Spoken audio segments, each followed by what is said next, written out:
अमन एक बहुत ब्रेव लड़का था। वो हमेशा अपने गांव के पास वाले किले को देखा करता था। किला बहुत पुराना था। लोग बोलते थे कि वह हॉन्टेड है। अमन को किले में जाना था। वो उसके सीक्रेट्स जानना चाहता था। एक दिन अमन ने अपने दोस्तों से कहा, चलो किले में चलते हैं। नहीं नहीं, वहां भूत हैं। उसके दोस्त डर गए। डरो मत, मैं तुम्हारे साथ हूं। अमन ने उन्हें हिम्मत दी। अमन के दोस्त उसकी बात मान गए। वे सब मिलकर किले की तरफ चल पड़े। उनके दिल धक धक कर रहे थे। किला बहुत बड़ा और डरावना था। उसके दरवाजे टूटे हुए थे। दीवारों पर दरारें थीं। अंदर अंधेरा था। मुझे डर लग रहा है, एक दोस्त ने कहा। चुप रहो, कोई आवाज मत करो, अमन ने फुसफुसाते हुए कहा। वे सावधानी से अंदर गए। धूल उड़ रही थी। चमगादड़ उड़ रहे थे। उनके कदमों की आवाज गूंज रही थी। अचानक उन्हें एक कमरा दिखाई दिया। कमरे में एक मेज थी। मेज पर एक पुरानी किताब रखी थी। किताब बहुत पुरानी लग रही थी। उसके पन्ने पीले पड़ चुके थे। उस पर अजीब चित्र बने थे।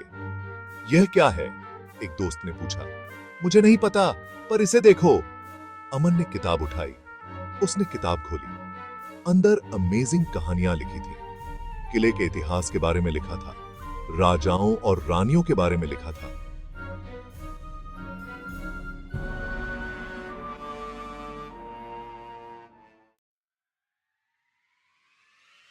अमन और उसके दोस्त रोज किले में आते। वे किताब पढ़ते। उन्हें नई नई बातें पता चलती।